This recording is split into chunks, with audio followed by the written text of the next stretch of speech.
को धन्यवाद देती हूँ कि जो इन्होंने हमें इस मंच के बीच में बोलने का मौका दिया और मंच पे आसीन सभी पदाधिकारी और पूर्व विधायक और हमारे जिला अध्यक्ष और कमेटी के जितने भी सदस्य हैं और हमारी माताएं बहनें और पिता तुल्य बुजुर्ग सभी को हमारा नमन।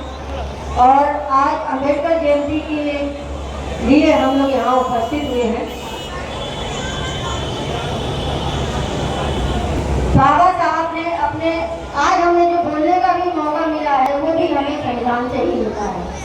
और आज तक हमारे महापुरुषों ने बाबा साहब अम्बेडकर, कबीरदास और संत रविदास ने जो भी लड़ाइयाँ लड़ी हैं, सामाजिक समानता बंधुत्व की लड़ाई लड़ी है कि हमें समाज में रहने के लिए समानता हो और बंधुत्व हो और न्याय बराबर मिले। इसकी लड़ाइयाँ हमारे महापुरुषों ने की है और बाबा साहब ने जो हमें संविधान में मौलिक अधिकार दिए हैं उनकी बदौलत आज हम अपनी भाषा और अपनी भाषाओं का प्रयोग कर रहे हैं और आपके सामने बोल रहे हैं। बाबा साहब ने अपने भाषण में कहा था, नारों और लोगों से डराने वाली भाषाओं को छोड़कर पूर्वाग्रह को परे रखकर सभी को इकट्ठा लाने की कोशिश की जानी चाहिए।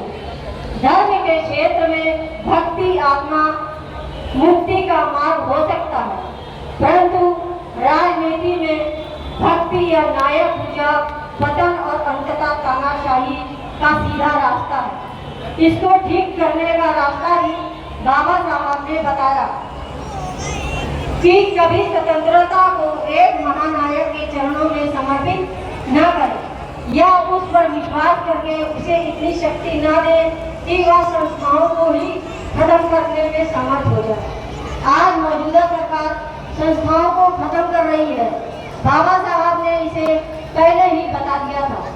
तब हमारा कर्तव्य बनता है कि मौजूदा सरकार को उखाड़ फेंकने की जरूरत है, जिससे भारत के नागरिकों के साथ राज्य विधानसभा के नागरिकों को भारतीय संविधान के अनुसार सामाजिक, आर्थिक और राजनीतिक न्याय प्राप्त हो सके। बाबा साहब का जन्म 14 अप्रैल 1891 मऊ मध्य प्रदेश में हुआ था। इनके पिता भीमसेन थे और माता भीमाबाई थी। इन्होंने बहुत ही संघर्ष के साथ इन्होंने अपना जीवन त्यागा और किया। इन्होंने 1 अप्रैल 1935 में रिजर्व बैंक की स्थापना की। सितंबर 1935 में नासिक जिले वाला हिंदू धर्म त्यागने की घोषणा की। अक्टूबर 1956 में नागपुर बौद्ध सम्मेलन में इन्होंने बौद्ध धर्म की दीक्षा ली। 1956 में नागपुर में बौद्ध धर्म की दीक्षा ग्रहण की और 1947 में भारत के संविधान की ड्राफ्टिंग कमेटी नियुक्त हुए और 1955-56 में हिंदू कोड बिल, हिंदू अधिनियम लागू किया जो महिलाओं के लिए था, जिसमें महिलाओं को तलाक लेने का अधिकार, पहले बहुप्रथा थी, बहुप्रथा विवाह करने का अधिकार था और महिलाओं को गोद लेने का अधिकार और बेटियों और पत्नियों को पैतृक संपत्ति में समान पुरुषों का अधिकार प्राप्त था। इससे पहले हमारी महिलाओं को कोई भी अधिकार प्राप्त नहीं था। वो देवदासियां बनाई जाती थी और उनको कोई पढ़ने का अधिकार नहीं था, न ही उनको किसी को इसमें लाने का अधिकार था। बाबा साहब की बदौलत आज हम लोग यहाँ पे एकत्रित हुए हैं और 26 जनवरी को उन्होंने संविधान की रचना की। उसमें जो मौलिक अधिकार प्रदत्त है, समानता का अधिकार जो अनुच्छेद 14 से 18 में है, दूसरा स्वतंत्रता का अधिकार जो अनुच्छेद 1922 में है और शोषण के विरुद्ध अधिकार जो अनुच्छेद 23 से 24 में है और धर्म की स्वतंत्रता का अधिकार जो अनुच्छेद 25 से 28 में है। सांस्कृतिक और शिक्षा संबंधी अधिकार जो अनुच्छेद 2930 में है। कतिपय अधिनियमों को भूमि सुधार है, ये पहले मौलिक अधिकार था लेकिन अब इसका नियम कानून बना दिया था। संविधान में उपचारों की भी स्वतंत्रता है 32 से 35 तक और इन्होंने पूर्ण पैक्ट भी किया 24 सितंबर 1932 में महात्मा गांधी, डॉक्टर भीमराव अम्बेडकर के बीच में एक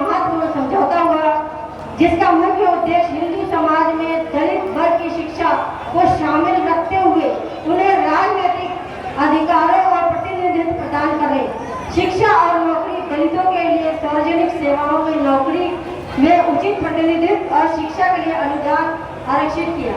बाबा साहब ने कहा था कि हमारा जो ये समय बहुत कम है और मैं इसी साथ ही अपनी वाणी को विराम करती हूँ और संचालक महोदय जी का बहुत बहुत धन्यवाद करती हूँ और इस कमेटी में जितने भी पदाधिकारी हैं या सदस्य हैं उनका भी धन्यवाद करती हूँ और हमें बोलने का मौका दिया। जय सत्यनारायण। बहुत बहुत धन्यवाद उमेश्वरी देवी जी, आपने हम सभी का मार्गदर्शन किया है। बहुत कम समय बचा है हमारे पास जुलूस निकालने का और जुलूस की पूरी तैयारी के लिए मैं सभी अपने समिति के पदाधिकारियों सदस्यों से अनुरोध करता हूँ कि वो जुलूस